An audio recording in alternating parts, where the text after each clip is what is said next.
گیانامەی هەموو شتێتەکانی سلێمانی نووسیوەوە. ئێستا گیانامەیش دوو شتێتیان ئەکرێ بە فیلمی سینەمایی. لەبیرم دێ سولەیمانی کردار المولکی باغان. بەڕێز کاک ئەمیر سڵاوێکی گەرم، شادی و خۆشیتانم داوایە.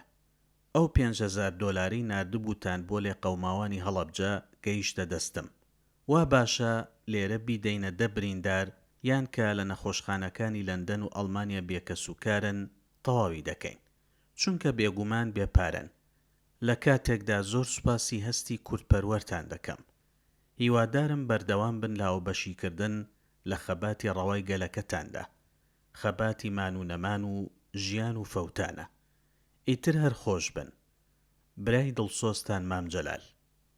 ئەم نامەیە بە دەستوخەتی جەلال تاڵەبانی لە ساڵی 1970 نووسراوە، وەک خۆی ماوەتەوە و لای کامەران عومەر حسێن ناسراو بە کامەرانی عومەر سەریع پارێزراوە.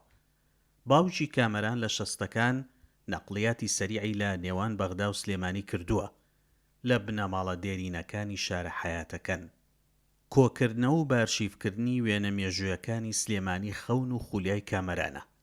تا ئێستا زیاتر لە 2000 وێنەی لا پارێزراوە و کتێبێکی وێنەشی تایبەت بەو شارە بڵاو کردوێتەوە. ئێستا بۆتە جێگەی متمانەی بنەماڵە ڕەسەنەکانی ئەو شارە و بەدەستی خۆیان وێنەکانی ڕادەست دەکەن. کەساتێکی شاری سلێمانی وە خولیایەک سەرقاڵی کۆکردنەوەی وێنە کۆنەکانی شارەکەی و چەندین وێنەی دەگمەنی لەلایەک کە تا ئێستا بڵاو نەبووەوە. ئەمە یەکێکە لەو وێنانەی کە کەسایەتەی شاری سلێمانی لە ساڵ 1959 ژیراوە کە بەردەرچی سەرای سلێمانی و کارمەندێکی جاتشۆیلی و ئەسپارەبانەشی تایە. کاکەمەران سڵاو لێبێم کاتەوە باش. ئەم وێنەیە سەرەتا چییە؟ ئەمە شێخ بابە عەلیە، شێخ بابە عەلی عەزیز عەلاف.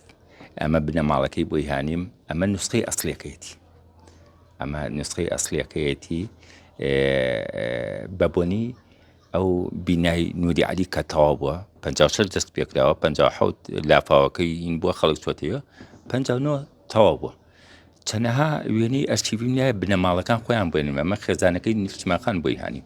جا هی ئەلبومەکەی هەریە دەست من مەجموعەیەکم زۆر هینی مێژوویتە. ئەمە هەموو کەسایەتیەکان ماڵی ئاهەنگێکی ماڵی شێخ قایەری حەبیدە، بەس کەسایەتەکانم هەمووی ساغ کردوێتەوە تەقریبەن یاومە بۆهین. ئەمە بیتاقەیەکی هی تەمسیلی کوردیە ئەو کاتانە، ساڵی 1960 چەندێ بە تازەی ماوەتەوە.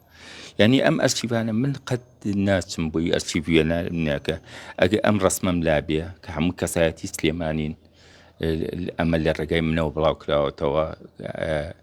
هەڵگو عارفیتە کەسایەتەکانی کە هەمووی بەناوبانگن. ناچم بە ڕەنگی سووریا بیکەم بە ئەرشیڤی خۆم. ئەو ئەرشیڤی بۆ نەماڵی لەوانەیە کە چەند کەس دراسی لێکە. من خۆم کتێبێکم هین کرد لە 1950 ڕسمەکانی ئینگلیزم بەکار هانیەوە سەرا و ئەم ئێرە کە شوێنی مەکتەبی فەیساڵیە بووە، نووری عەلی لە دروستبوونی و تا ڕووخانی گیانامەی هەموو شتێتەکانی سلێمانی نووسیوەوە. ئێستا گیانامەیش دوو شتێتیان ئەکرێ بە فیلمی سینەمایی، یعنی مێژووی سلێمانی. اینجا لەگەڵ ئەوشا هیوایەتێکی ئەم پارانەم هەیە، پارە کۆنەکانی سلێمانی عێراق کۆم کردوێتەوە کە سلێمانی شەک دێتەوە. ئەمانم هەمووی کۆ کردوێتەوە یاویشمە بە شوێنەکان بەسەیتر ناوونەکەن. ئەمە نرخیان گران نییە، نرخی لەسەردانراوە خەڵکانێکی بە پارێ. بەڵێ من شێخومێتی سەرەنگەر ئێستا لە خوارخۆمانەوەیە یەک دیناری مەلیشی پێ بوو، من 300 دۆلارم مایە. هەر حەزم کرد وەکو هیوایەتی ئینیکەم دووسێ برادێتی ئەوتی بڕوا بکە بەردا ئەوە نشینیان بەس سعرەکەی هەرەوە نییە. یعنی ئەو دیناری کۆنا سعرەکەی ئەوە نییە. یعنی لە بازار دیناری مەلیشی لە زمانی مەلیشیتیان نیە، بەس ئەمە کۆنە، ئەمە هەمووی دی نووساوە کۆنە. ئەمە تاریخەکانی هەمووی تایەتی بۆ مێژوو کە عومەری کەریماغا کە عومەری کەشکۆڵ شتێکی بۆ باس کردم.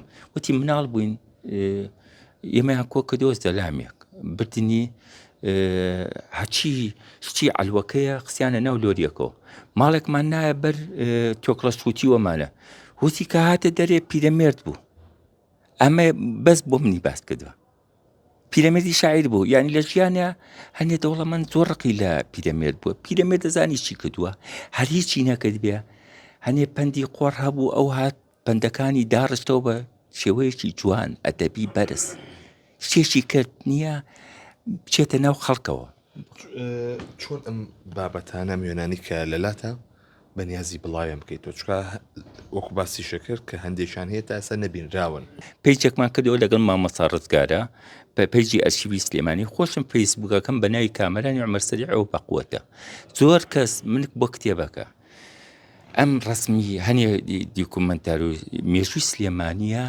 ئەچم پرسەکەم بە خەڵک بڕوا بکە و کتێبە نەمنووسیوە نووسەری خۆم نووسیمە ئامادەکردن چونکە ڕسمی وا هەیە 20 کەس 30 کەس نووسەر یارمەتیەوە شەکەمە ئەم کتێبی لە سلێمانەوە تاکو سەرای ئەسمە دووجار چاپمان کردوێتەوە سەسە من هاوکاریان کردن چونکە نوسخەی 19,000 تیەچێ ئەمە هەم دیسانەوە بەتەماین ئەم جارە چاپیکەنەوە چاپی سێهەم من زۆر کەس ئەڵێم یارمەتی مایە وەکو کۆمپیوتەر وەکو شت ئەم کتێبە بۆیان حاضر کردوم تعدیل و ئەگە غەڵەتی کتێبێ یا شتی ئیسافم ئەمەدە 20 پەڕێکەی تازە بووەتەوە چاپی سێمیەکەین ئەمە نووسەی بە 19,000 فرۆشتێ بەس بڕواکە دووجار چاپم کردووە سەسە هەمووی فرۆشراوە لە بازار نەماوەسە